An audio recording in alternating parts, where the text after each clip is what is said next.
అది వేసవి కాలం. ఎండలు బాగా మండుతున్నాయి.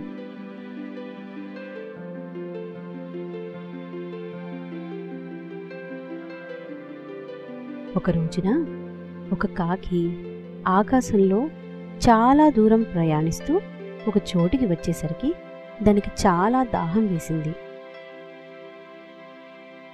ఎండలు చాలా ఎక్కువగా ఉండడంతో దాహం తట్టుకోలేకపోయింది. ఎక్కడైనా గుక్కెడు నీళ్లు దొరికితే బాగుండనుకుంది. నీటి కోసం వెతకనారంభించింది. అక్కడక్కడా గుంటలు కనిపించాయి, కానీ అవి ఎండలకి ఎండిపోయాయి. కాకికి దాహం ఎక్కువయ్యింది.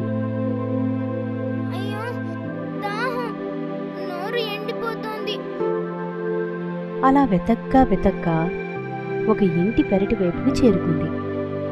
దానికి అక్కడ ఒక కుళాయి కనిపించింది. వెంటనే అది దాని మీద వాలి ముక్కు పెట్టి కుళాయిలో నీళ్ల కోసం చూసింది.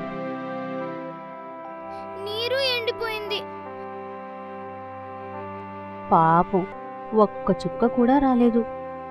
చేసేదేమీ లేక మళ్లీ వెతకనారంభించింది. ఎటు చూసినా ఎండలకి అన్ని నీటి కుంటలు ఎండిపోయాయి.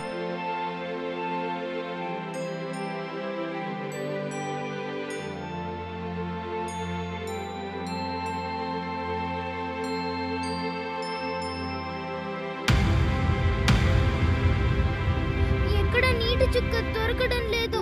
గొంతు ఆర్చుకుపోయింది. ఏం చెయ్యాలి? అన్ని జంతువులు నీటి కోసం అల్లాడుతున్నాయి.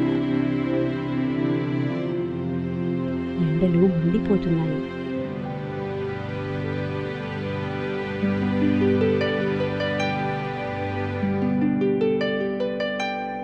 చాలాసేపు వెతగ్గా ఒక ఇల్లు కనిపించింది.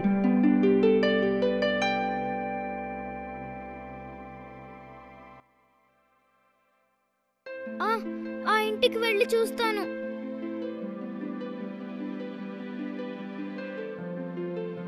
అది గబగబా కిందికి దిగింది.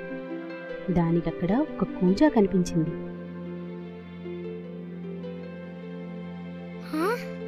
అమ్మయ్యా! చూసిన వెంటనే అమ్మయ్యా అనుకుని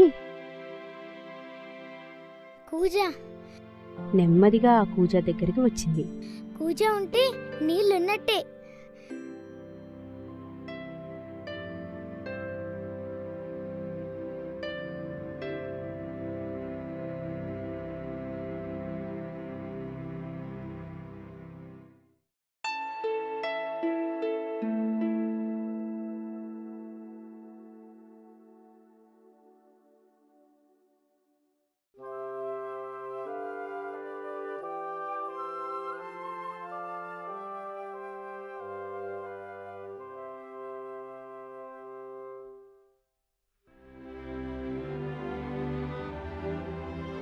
తీరింది, నా దాహం తీరింది. అంచు మీద వాలి లోపలికి తొంగి చూసింది. అయ్యో, దొరక్క నీరు దొరికిందనుకుంటే పాతాళంలో ఉన్నట్టుందే.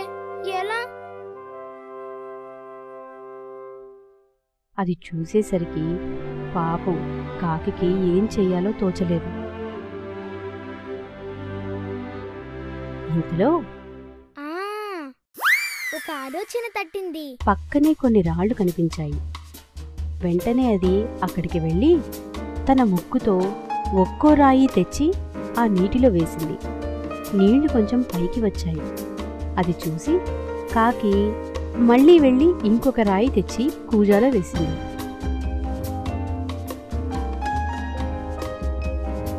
అలా అది నీళ్లు పైకి వచ్చేంత వరకు ఒక్కో రాయి తెచ్చి ఆ కూజాలో వేయసాగింది.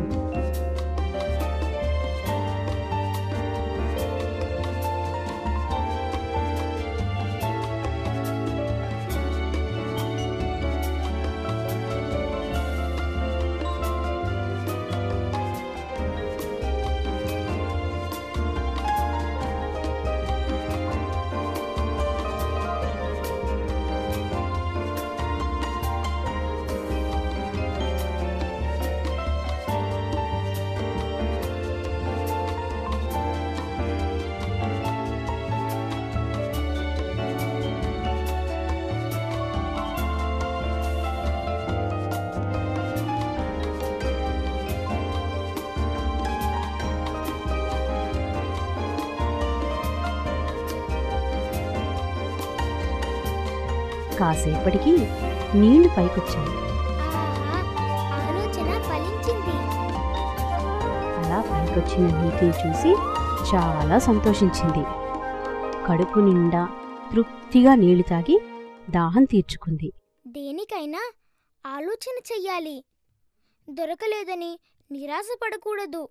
ఆలోచన, ప్రయత్నం ఉంటే ఏదైనా సాధించవచ్చు అని కావు కావు అంటూ హాయిగా ఎగిరి వెళ్ళిపోయింది.